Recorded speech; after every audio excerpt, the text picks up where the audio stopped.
On this week's episode of Today I Would Like to Share The Great Emu War. a little discussion about your guys' favorite either horror movies or Halloween movies.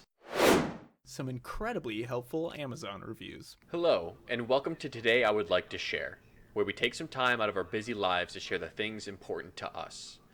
My name is Kyle, and with me today, my secret lover in the night, Jordan. Just in the night? Yeah, well, and my secret lover in the day, Andrew. I'm totally okay with this arrangement. I've been aware of it the whole time. Surprised he didn't share that with you, Jordan.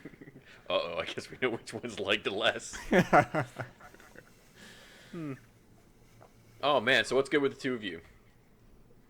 Apparently nothing.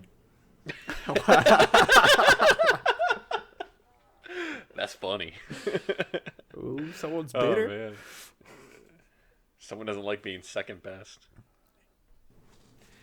Well, me, I'm glad you guys asked. How you doing, Kyle?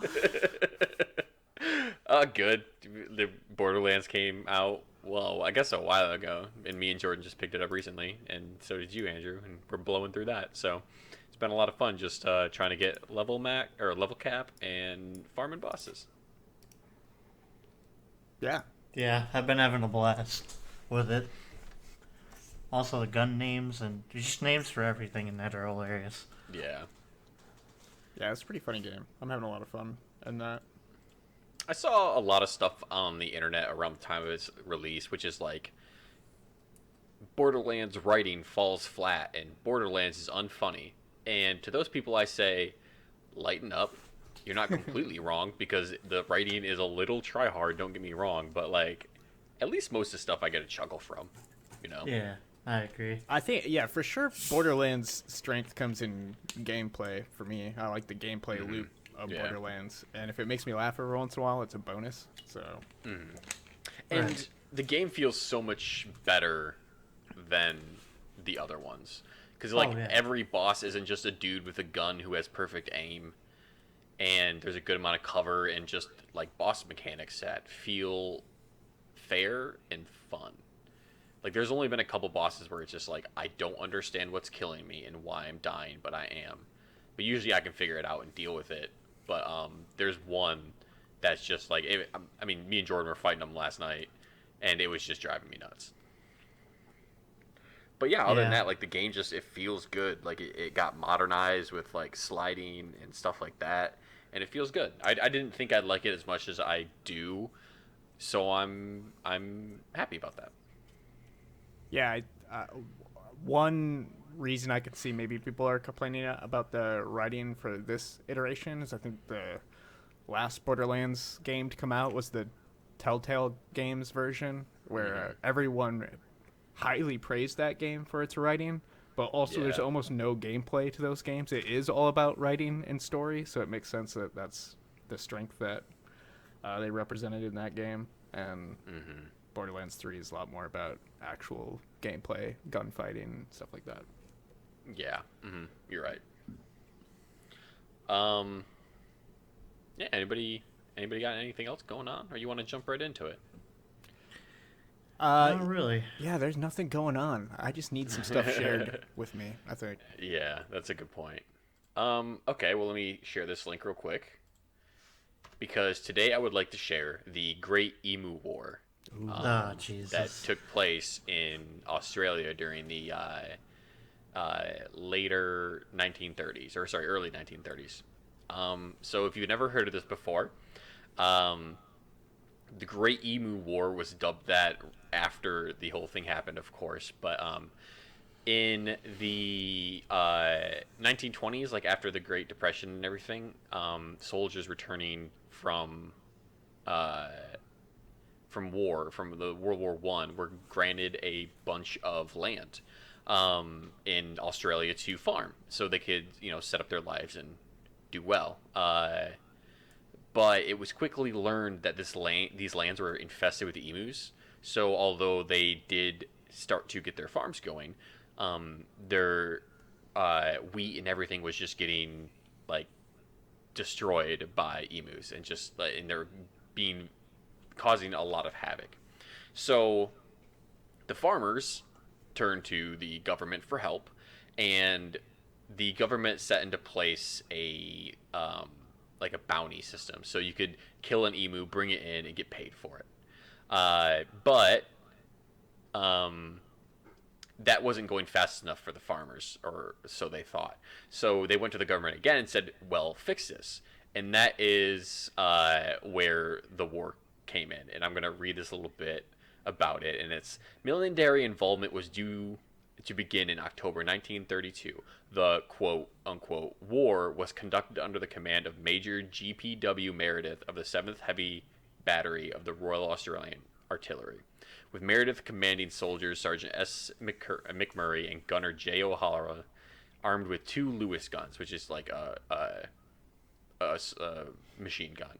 And they had 1,000 rounds of ammunition. The operation was delayed, however, by a period of rainfall that caused the emus to scatter over wider areas. And the rain ceased by the 2nd of November in 1932, at which point the troops were deployed with orders to assist the farmers, and according to a newspaper account, to collect 100 emu skins so that their feathers could be used to make hats for light horsemen. So this is where they hit the big first issue with this idea to just go and shoot a bunch of emus, was that there's only 3 people, and it turns out emus don't really hang out close to each other. So their idea of a whole bunch of machine gunners, or just a couple machine gunners just mowing down fields of emus, was very quickly shot down. Which, because they're all scattered out, so they had to like shoot one, go to another, shoot it, go to another, and shoot it, and it was a fucking disaster. So much to the point where they had this quote from some ornithologist who said the machine gunners' dreams of point-blank fire into serried masses of emus were soon dissipated. The emu command had evidently ordered guerrilla tactics, and its unwieldy army soon split up into innumerable small units that made use of the military equipment uneconomic. A crestfallen field force therefore withdrew from the combat area about after a month. Baited and outsmarted by the emus. Baited and outsmarted by the emus. So the person who was pushing this, which was like the Sir George Pierce, who was ordered that the army call the emu population. He was later referred to in Parliament as the Minister of the Emu War. But this guy was really pushing for this to happen.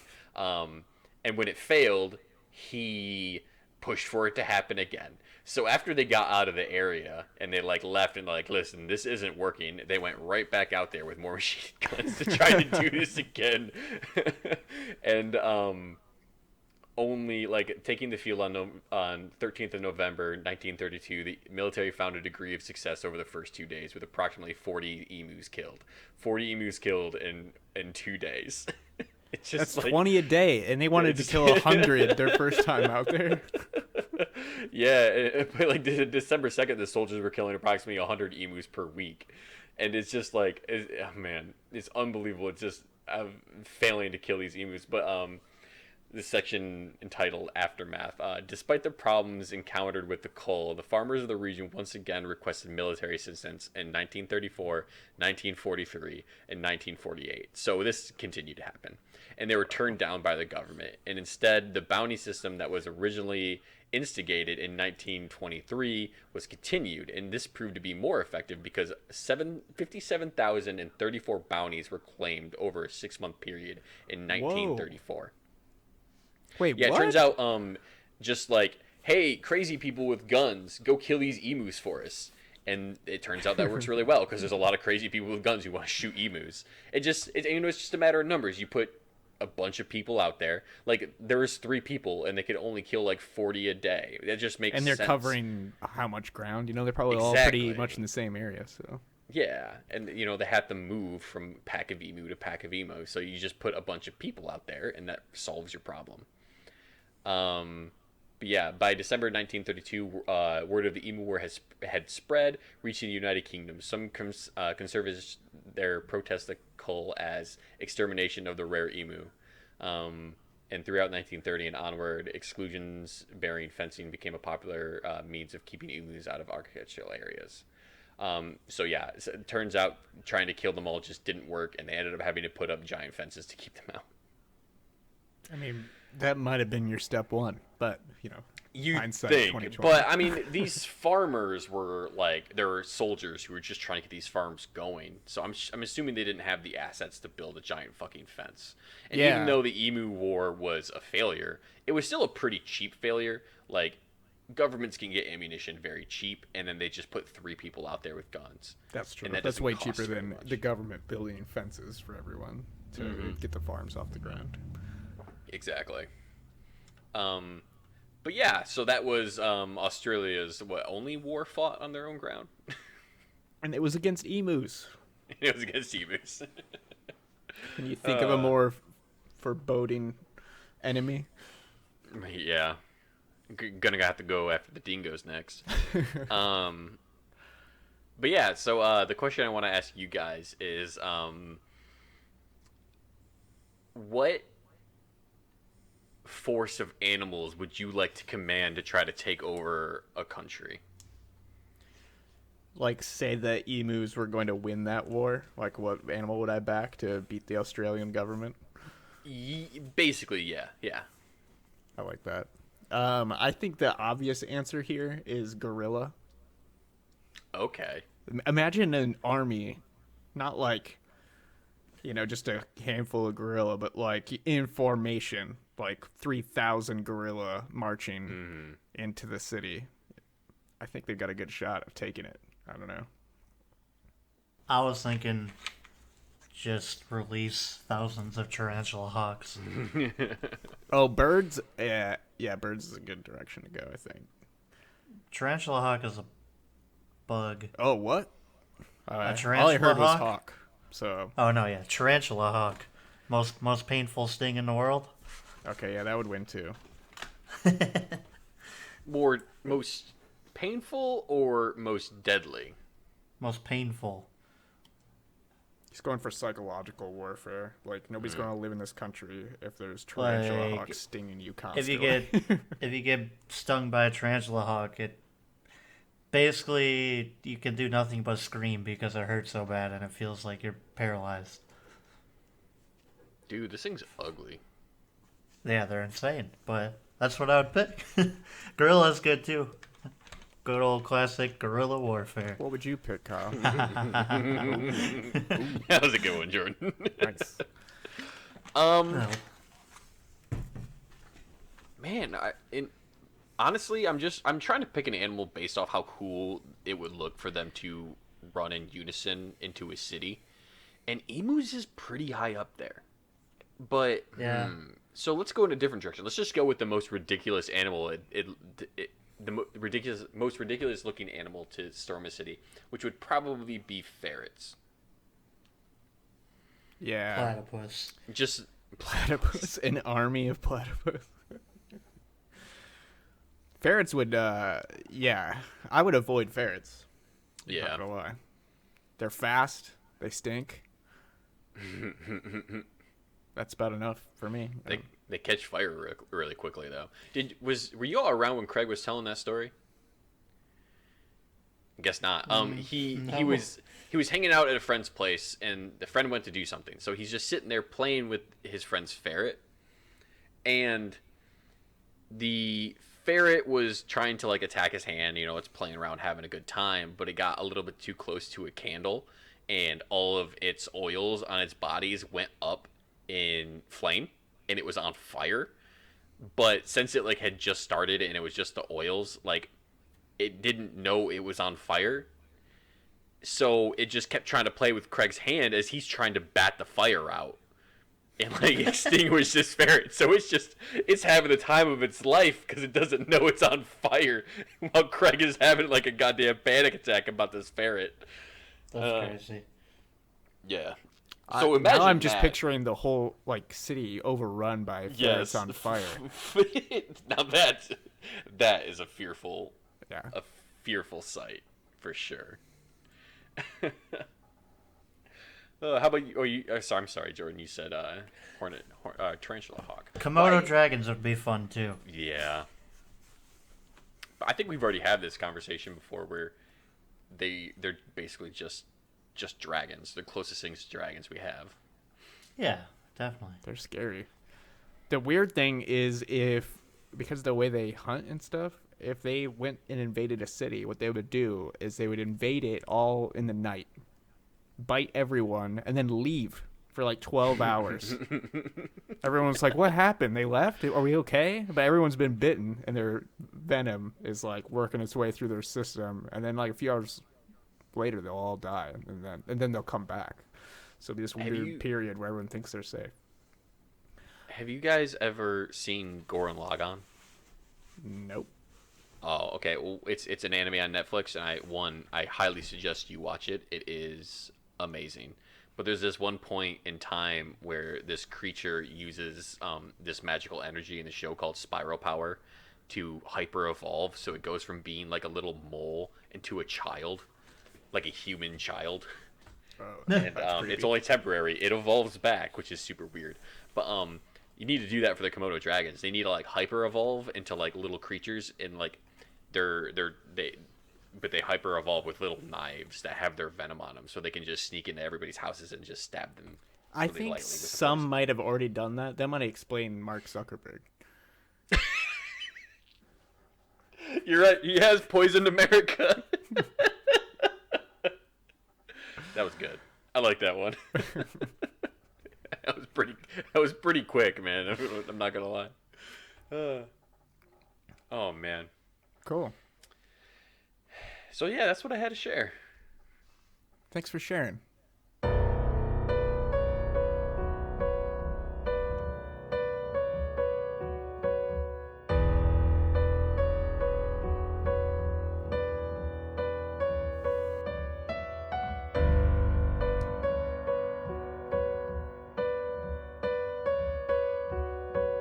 All right.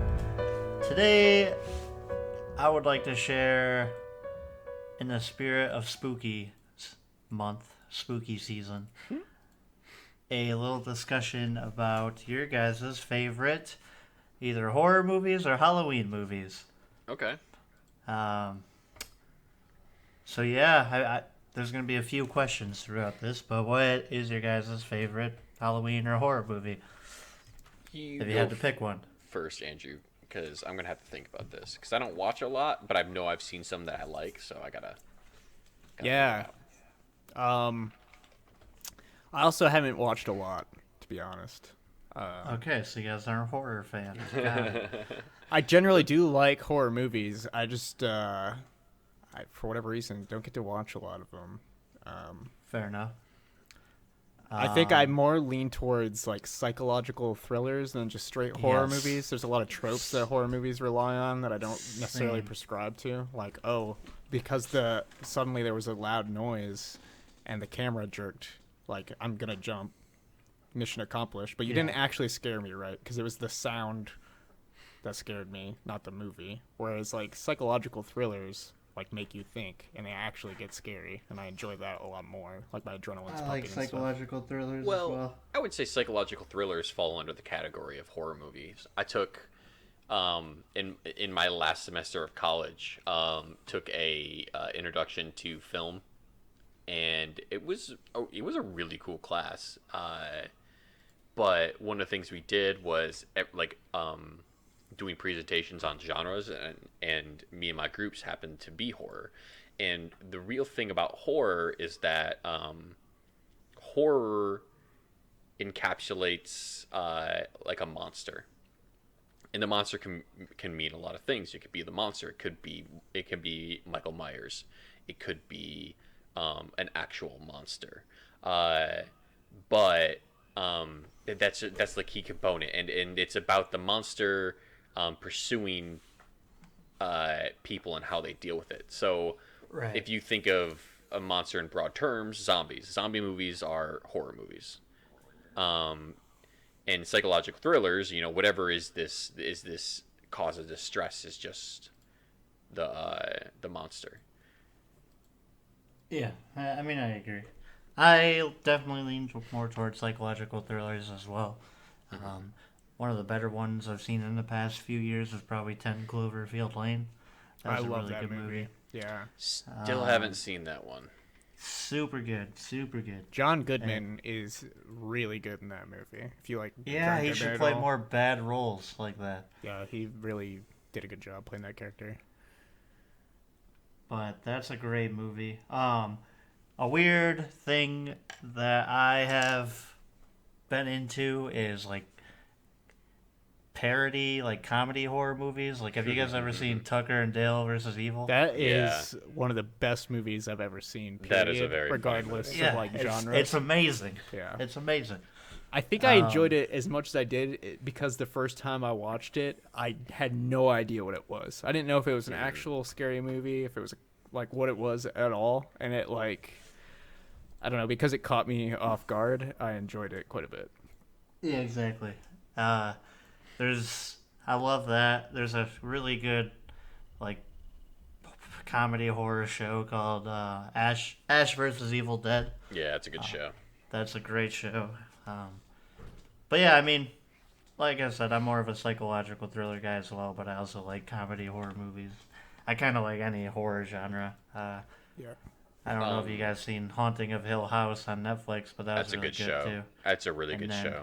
I'm The surprised I watched all of it. But my It's so dreams good. were like I don't watch a lot of horror because I'm a very vivid and plurific. What am I trying to say? Caesar salad. Yes, exactly. So I have very vivid and Caesar salad dreams. So it's just like watching horror movies like really can mess me up. Oh yeah, I hear you.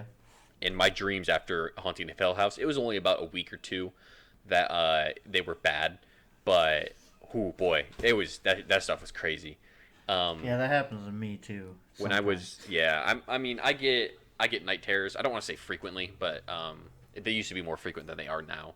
But there was a period in high school where I would fall asleep and have really bad dreams, and I wake up and 20 minutes has passed during the night. So I try to go back to sleep and I have more dreams, and I wake up and I try to have more dreams. So I basically didn't sleep. If the sleep I got was in terror and or just being up all night, and it went on for a month during high school, and I was such a shell of a fucking person that it was hard. It was really hard. But luckily that kind of stuff doesn't happen as frequently as it used to, so I'm very happy about that. But some horror's worth it. Like The Haunting of Hill House was a really good show, so I didn't care that my nights were kind of messed up after that. Yeah. It had a crazy twist towards the end too. But, Yeah. That's good. The Exorcist show is also very good. I would recommend that if you, cause that one's weird though, because it's like it's scary, but it also goes into like the politics of the Vatican and stuff. Mm-hmm. So. Have you seen the movie? I'll be honest with you guys. My favorite scary movies are the ones that actually like scare me, like shake me a little bit. So Yeah, I just generally have a fear of aliens. Like I know, Okay. all right, maybe I'll piss some people off, but like I know they don't exist in the sense that like they're interacting with us right now, or at least I don't believe they are. But the idea that they could exist and interact with us scares me. Because I just don't think there's any way that they're nice, right? Like, especially if they've like watched us at all. Like, there's no reason to be nice. I think we would just be ants to anyone that had the technology to be able to visit our planet. Yeah. But alien movies scare the shit out of me because of that. So they usually stick in my mind. Like the movie Signs by M. Night Shyamalan. That one really got me, especially that scene with the kid's birthday party, where they're like watching the video of it in the closet. Whew. First time I saw that really got me. And then another alien movie that gets me is the movie The Fourth Kind. Have you seen that movie? Oh, I was just gonna ask if you've seen that. Oh, That's a great movie. it's a really good movie. It's basically like a fake documentary style movie about like a psychologist that's interviewing these people that have all had the same I think they refer to them as night terrors at the beginning, but it's really like alien abduction stories, and they're all pretty similar. And then there's this time that everyone's waking up in the middle of the night and having this encounter. I think it was 3 a.m, but literally the night after I watched that movie, I wake up, look at my clock, and it's 3 a.m, and I think, oh, well, it's happening to me. Crap, here comes the alien. But that one's a really good movie. It messed me up for a while. That's a great movie. I love it. I'm a pretty big fan of zombie movies, and a really old one, but absolutely holds up. Night of the Living Dead, directed by the man, the myth, the legend, George A. Romero. Yeah, That was a great one. that's a great movie. It is a very good movie. I enjoy it quite a bit. What was another one I was gonna say? Oh shoot, can't remember. Oh, well. I can't remember the name of this movie, and I want to say it was a remake of one of his movies, but it's a zombie movie. They're holed up in a mall. Dawn of the Dead. Yeah. Oh yeah, Dawn of the Dead. Yeah. The original is really good. The original is really good. This one is actually kind of funny. Maybe because it's done poorly, but I just remember the scene where one of the characters gives birth to a zombie baby. Mm-hmm. Yeah. Yeah. Yep. Do you guys remember Shaun of the Dead? Oh yeah, of course. Yeah. That's that brings up my the point I wanted to make. I actually really like crappy 80s B-roll like monster movies and stuff. Like anything by Troma. Troma films are amazing. They're so bad that it's hard not to love them. Toxic Avenger, for example, man, that movie's great. I was looking at a list earlier to try to figure out like, okay, what are some horror movies? I know I've seen a lot, and I know I've liked some. So what can I find? And on the list was Jaws, which totally makes sense. You know, like monster movies are horror movies. Jaws, Lake Placid, all those. Oh my God, Lake Placid.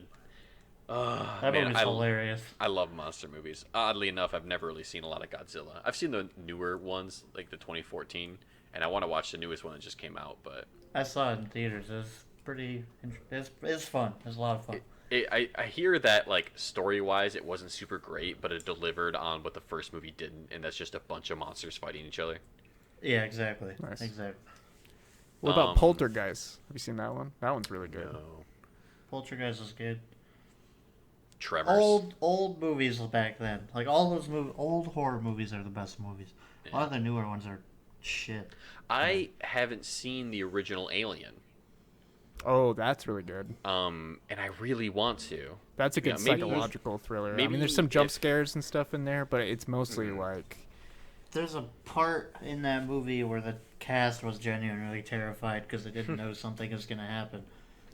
If you end up coming over here, Jordan, around Thanksgiving, we should totally watch it. I hear number 2 is really good too, though, right? Alien and Aliens. They're both good. Yeah, the first two movies. Yeah, they're both good. What about The Thing? Let's have a shitty movie, mate. The Thing. Haven't seen. Have you seen that? Nope. That one is legitimately scary as well. That one is, for a lot of the movie, you don't even know like what the monster is or what it looks like or anything. So, that's a cool movie. Have you guys seen a movie called It Follows? Okay, so I was actually thinking about that. That is one I've seen, but I don't really like the movie.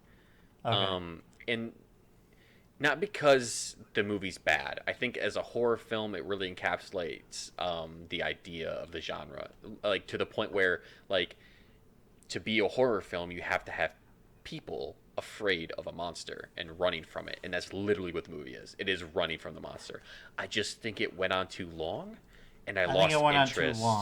I lost interest. I was just scrubbing through because it's like, okay, you're in another place running from it. You're in another place running from it. You're trying to figure out how to kill it. That's cool. Whatever. That's fine. The only reason I like that movie is because at the time it was something unique and different. Well, there's a lot of interesting things about it because, like, the director's, I can't remember their name, but they did a lot of cool stuff, like really long shots, really cool 360. Yeah. 360 pans, and just like it was shot really well, and for a low budget horror movie was excellent. But again, it just went on too long. I think a 30-minute short film would have done that better than the I can't remember if it's 60 or 90 minutes. But It was like 90. Yeah. yeah, Fair enough though. So and it would have done. I think it would have done better. It's for me, but you know, like whatever. That's just one person's opinion. Also, I just want to say I don't know why, but I have a weird guilty pleasure for Rob Zombie films. Like The Devil's Rejects and House of a Thousand Corpses, stuff like that. Okay. But anyways, to wrap it up, my final question is: if you guys were a monster or whatever, a villain or whatever in a horror movie, who or what would it be? Like picking one from an existing movie. Yeah, or if you want, create your own. I don't care. Yeah, I'd be an alien. Dude, that's hilarious. I would be a predator. Well, I we was got to fight. seriously unprompted. I was gonna say that, and then you're like alien. It's like, well, fuck. Now I gotta kill Andrew. Gotta go to this stupid little temple thing and shoot up my friend. Damn, we're gonna be the worst movie out of both those series. especially when we stop fighting and we just go play video games for a couple hours. Well, yeah. We play Well, that's Alien how you versus play. Predator. Whoever wins. Yeah. All right, fair enough. I'd either Oh, be that's that on or me. I'd be a doppelganger from the movie Us, because that movie was pretty sick, and the doppelganger. Oh, I was haven't scary. seen it yet. I need to see that. I need to see it. That's a really good movie. Highly recommend it. I haven't seen it, but the trailer scared the fuck out of me. I'll be honest with you. Like, one, I saw it because I think Jordan Peele might be one of the best directors and creative writers that we've got in the industry right now. But also, the trailer uses a song I really like. And yeah, and they made an awesome remix for that movie too. If you haven't listened to the Us movie version of that song, you should. It's really creepy, but sounds good. Okay. Yeah, I really want to watch that movie. I love Jordan Peele. And he's doing unique stuff, too. He just got a new Like Get movie Out. deal with the studio that made his first two movies for like 3 more or something like that. So. Oh, wow. Hell yeah. Is he going to continue making horror? Because I'd like to see him Yeah. direct something other than horror. I don't know. He's got a knack for it, so I hope at least one He of them does. is. He Pretty does. sure he's going to do horror because he's always he's a huge horror buff. Yeah, okay. And so I I'd don't just know, though. like to see him take his creative edge to a different genre would be really interesting. Well, I mean, Yeah. horror was a new genre for him because he'd been doing comedy for so long. Right, yeah. But yeah, that's good. I mean, I think Maybe he could he'll do do more a horror for comedy. Do a horror comedy.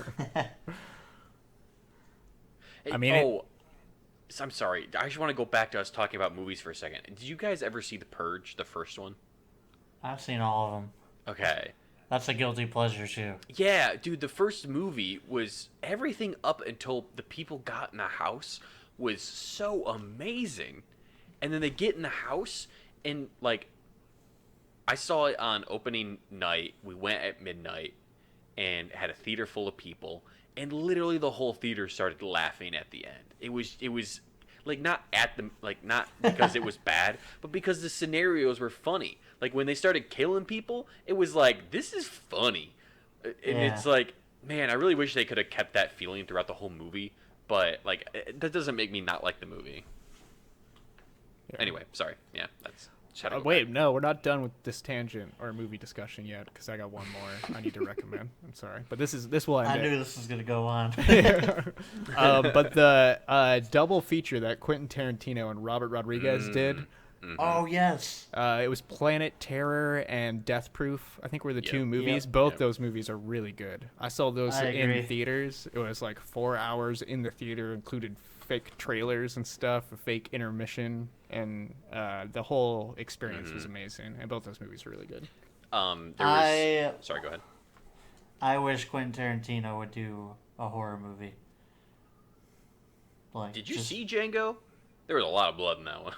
It might qualify wasn't it a for horror horror. movie. I mean, if you don't, technically he did, right, with Planet Terror. So Well, no, I know, but not a double, just another one, I guess. Yeah. Another one. I mean, But and those no, seeing weren't his really. movies in theaters is always an experience because he always does something crazy for the theater. Yeah. It's weird. For Hateful Eight, he did it in the theaters. He did it in a 36 millimeter film or something like that, and it was super cool. But anyways, sorry. What were you gonna say, Kyle? Planet Terror was like a reintroduction to, I think her name's Alex Vega. Is the girl in that film who played Carmen in Spy Kids. Yeah. And it was the weirdest thing because it's like you're watching Spy Kids as a young child and you're like, ooh, that girl's cute. And then like 10 years later, it's like, oh shit, that girl's hot.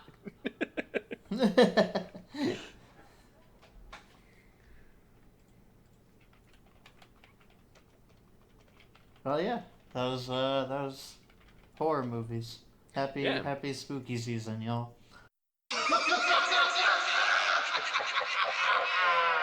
All right. Today, I would like to share some incredibly helpful Amazon reviews. Whenever I purchase something from Amazon, I always check the reviews, right? You gotta scroll down, see what people are saying, making sure I'm buying the right product for me. Well, guess what, guys? I found a list of some very helpful reviews. I'm going to share some of them with you just in case you or any of our listeners ever decide that you're in the market for these products. Oh, you betcha. All right, so let's go ahead and dig into these. The first one, and I'll give you the link to the product here. The first one is the Wenger 16999 Swiss Army knife. Oh my god. It's got some attachments on it. There's probably like how many? Just guess by looking at the picture. How many things can you pull out of this Swiss Army knife? 48. At least, right? Jordan, you want to guess? How much? What would you say? I'm gonna say like 70. There's a lot of attachments on this Swiss Army knife. Jesus. Let me read you some of these reviews. That way you can make sure this is the right one for you. I had it in my hip pocket, then I fell down. When I got up, I was dead. Other than that, it's okay. Don't worry, guys. You can buy one used for $9,999.99. Wow, nice. Here's another review. I've always wanted to own a pocket knife that was too large to fit in my pocket, and here it is. I found this stuck into a stone while on vacation. I'm impressed with it.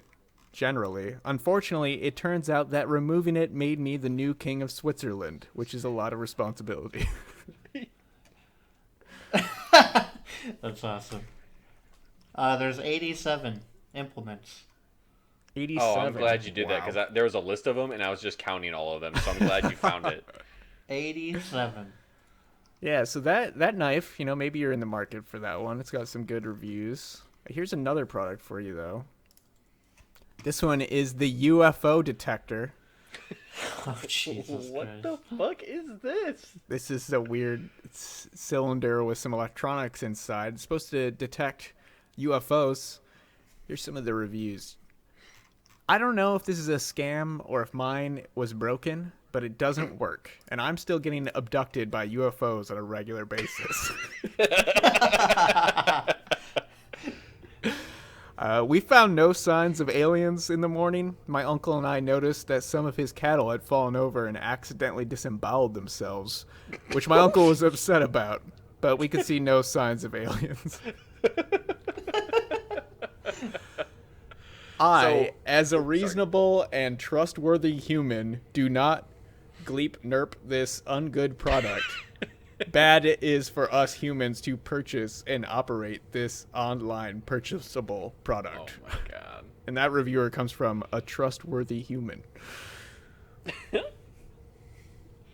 Oh my god. Oh, so I know a bit about electronics. Not like a crap ton, but I'm looking at this board and it looks like it's just a timing circuit with a obviously there's a 12-volt power supply jack and maybe also like a little beeping speaker.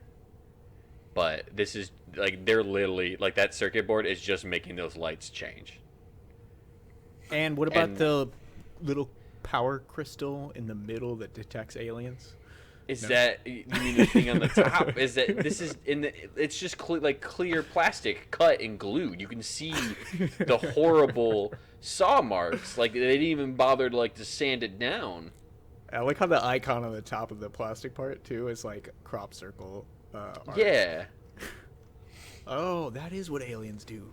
So this must be trustworthy. All right, I got more products for you. There's more on Amazon than just these two. I want to get more mad at stuff. This one is the 2009 through 2014 outlook for wood toilet seats in Greater China. I think you posted the same thing. The same twice. thing. Oh. Yeah. Okay, hold on. If you wanted something to get mad about, there you go. Sorry, we could not find that page. Come on. All right, maybe this one isn't on Amazon anymore, but it's a book. It's the 2009 through 2014 outlook for wood toilet seats in Greater China. And I've got some reviews on this book that I guess you can no longer get on Amazon. Exclusive. Guys, this is exclusive. Exclusive to the past. If you have a time machine, you can buy this book. Just when you think the author has exhausted his dear readers after what seems an unimaginable methodological survey of mainland China's wood toilet seat projections, he reminds us ever so artfully about Greater China. So apparently this person had bought the previous book that didn't include Greater China. What the fuck? This is so weird. My husband and I were just discussing the 2009 through 2014 outlook for wood toilet seats in Greater China the other day. I was thinking, sweet, finally a version of Outlook that will run on my wooden Chinese toilet seats. Little did I know, this has nothing to do with Outlook for Windows or any other Microsoft product. These are bots writing these, right? These reviews? Oh, these are all authentic reviews. What are you talking about? Oh, really? Here's another one for you amazing. guys. All right, this is wolf urine. A big Jesus. jug of wolf urine. I don't know why you can buy this on Amazon. It must be for hunting or something. Lure. Mm-hmm. Here's some good reviews for you, though. Deer Busters is 100% wolf urine. No chemicals, no additives, no cheap dog or hobo urine being passed off as the real thing. I mean, I would assume so. Right? Today is Valentine's Day, and I hoped a little splash of this would drive my lady wild. But alas, I sleep alone again. All right, this is the last review I have for you on the wolf urine. The palate was panache with a firm mineral acidity that cuts through a rather elegant style, poised, meaty presence. As with most Chateau Deerbuster products, this has the signature leafy fresh character which softens into a light, rancid feel towards the end. So this person's drinking the wolf urine, which, maybe you want to do. No, I'm good. All right, I got one more product to share with you guys. Ooh, heck yeah. This is called the Daddle. Oh my god, And I it's- just saw this. This is I was like, what the fuck is a that? saddle you put on your dad so you as a child can ride on his back as he's on all fours. Some good reviews for this one. Here's the first one. Please note this daddle is Western style, will not be appropriate for those trained in the English father riding method. Oh my god. Should not be sold without severe warning. After a long day of being ridden by my children, I was grazing on some nearby greens when my daughter dropped a dish on the ground. It broke, and the noise of it spooked me, causing me to rear my back and kick my son's head.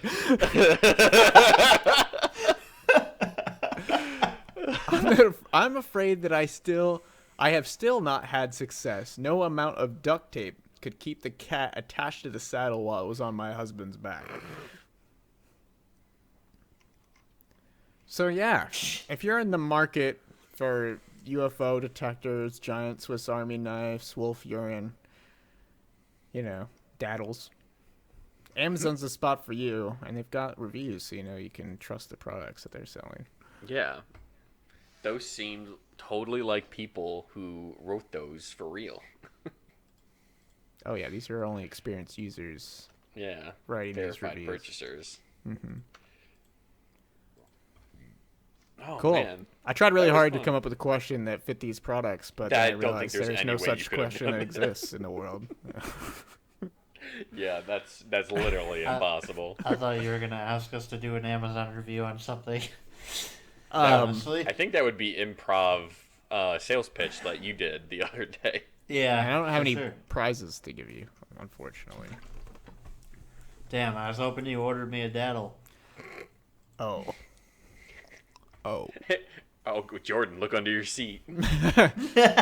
Everyone look under your And you seats get right a now. daddle. And you get a daddle. And you get a daddle. You're all taking daddles home. There's some weird stuff you can buy on Amazon, though. Like No. Really? wolf urine. Why would you be able to buy that on Amazon? Also, while I was looking at these products, some of the recommended products must also have, like, some hilarious reviews on them, and that must... Because I can't think of any other way to connect these products, but, like, one of them's, like, purchasers also looked at uranium, and apparently you can buy a very small amount of uranium off of Yeah, Amazon. I saw that too. That's funny. Dude. I was on Reddit or something, and it was just How to like avoid huge ships. I was reading random reviews, or sorry, random comments, and I got to one, and somebody was like, "Yeah, this person was messing around with my element collection," and I'm like, "What?" And they're like talking about how they're like collecting a whole bunch of elements on the periodic table, and it's like, that's cool. Like, that's actually pretty cool. Like, I want to do that, and I'm glad I know I can get uranium on Amazon now. Yeah, that's cool. I've heard of other people having like the living periodic table, and I know like some museums and stuff actually have that too, or you just have a sample of every element in the periodic table. It's pretty cool. But I think the reason that you can buy uranium on Amazon is it's like a very small amount, and it's because they also sell Geiger counters on Amazon, and it's like a way to test that your Geiger counter is working. Yeah. True. Yeah, okay. Well, there are a whole bunch of different styles of these goggles that you posted, and some of them are just snowboarding goggles. Yeah. What? Oh my god, there's some with jewels for lenses, like towards the end. I kind of want Yeah, these. they're kaleidoscope goggles, man. That would mess you up. Yeah, this kind of what? This is super weird. Because literally you're supposed to be selecting a color, and it goes from these weird steampunk goggles to just standard snowboard goggles. Hold up, I want to hear more about this snowboarding, though. Oh, Yeah. you've never done snowboarding? No. Oh, all right, let me tell you about snowboarding. Okay, for some reason, those goggles are frequently bought with this. Jordan doesn't want to hear about snowboarding. No, Oh I do yeah, wanna hear no, snowboarding. dude. These are plastic playing cards. Yeah, but why are they frequently bought with those goggles? Because That's what I'm dude, asking. nerds are the kind of people who would buy like one PVC plastic cards and two steampunk goggles. Okay, fair enough. Fair enough. I think this is connected with the people that are buying the regular snowboarding goggles because they want to play cards in the snow and they don't want them to get wet. Okay. Well, answer me this. Never mind. It's Like answer 'Cause- you why they also bought a Groot planter with sunflowers in it. Yeah, that one doesn't make sense to me. Anyways, Andrew was about to say something, and also we should probably wrap this up pretty soon. Yeah. Oh, I was just going to explain snowboarding. Oh yeah, let's hear snowboarding real quick. All right, so you find the deepest snow you can find, right? So you go to the Yes. mountain, you go to the valley where the snowmen are collected, whatever. You got to find some deep snow. You got to dig Gotcha. down at least 3 to 4 feet. That's a minimum. You can go deeper if the snow allows. Gotcha. You make a big pit, and you sit in the middle of it, and you play music. And you just keep playing music until people gather around. Eventually, people will hear your sound, and they'll come gather. And if you get 50 people in there, then you win snowboarding. But that's kind of the general goal, yeah. Okay. So if you're a snowboard and you see a different one, you set up close to him and try to steal his people. Then, Yeah, right? exactly. Oh, snow! You said snow barred with a D at the end. I thought you said it with a T at the end. Oh, barting. That's something Yeah. completely different. Yeah, I And we could figured talk as about much. that too, but man, that would take a while. Oh man. Well, thanks for sharing, Andrew. Yeah, no problem. All right. Well, that about wraps it up. Join us again next time where we do it all again. And remember, as Snoop Dogg says, it ain't no fun if the homies can't have none. Goodbye. Thanks for listening, and keep an eye out for another episode of Today I Would Like to Share. Yeah, and make sure you look us up on YouTube, Apple Podcasts, or any other podcast app of your choice. Once you find us and give us a listen, please leave us an honest review of what you think of the show. You can do so at Apple Podcasts. And YouTube. Or send us an email at contact@blamoindustries.com. That's contact@blamoindustries.com.